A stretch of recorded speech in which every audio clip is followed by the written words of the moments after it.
Yesterday, in the piece about everybody being a handyman, I wrote about the impact well-executed smartphone software can have on our lives and more broadly on employment markets.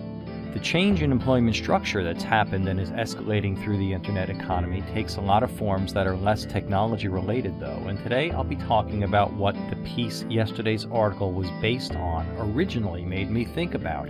It's time to fire your employees. I hate that I'm saying that. I hate it. And there are situations under which shifting from employee to contract labor doesn't make sense and may even be illegal. But Influency is affected by a tremendous number of things, and taking charge of your Influency is a systematic business process that makes this an important conversation. First, the impractical. If you're running a factory or other manufacturing operation that depends on people with specific skills showing up every day and working as a unit to get something done, contractors won't work for you. You need the kind of regularity that only employees who do not only the same thing, but the same thing for you every day can bring about. Now, the legal, and disclaimer, I'm not an attorney. Merely claiming a worker is a contractor doesn't make it so. Ask Microsoft. Contractor status can be disavowed under many circumstances, and there will be times when either your contractors, the government, or both will wish for a contractor's footing to become that of an employee. But if you're in a position to work with contractors instead of employees, there are many compelling reasons to make that status switch, the largest of which are that you shift the employer's portion of certain payroll taxes to the contractor, and that your liability in the event your business changes and you no longer need the labor being delivered is greatly reduced. The downside to contract labor?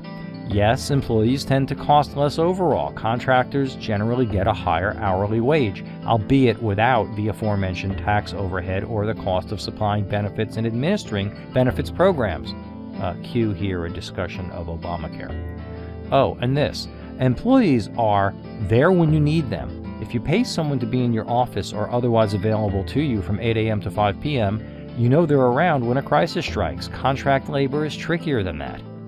So now with all of that said, there's one fact that swings the contractor versus employee equation decidedly toward contractors.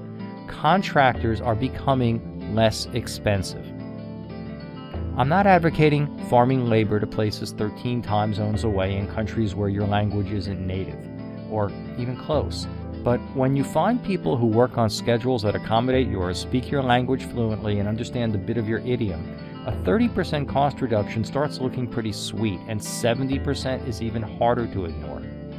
Well, now, because our primary business has become integrated content marketing, I don't write about these issues nearly as often as I did when we promote ourselves as the general business consultants we still act as for many clients.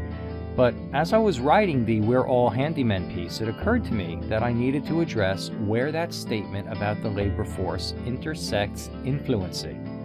Contractors are hungry. Employees tend to get complacent, even though they also tend to be reliant on you for their entire livelihoods.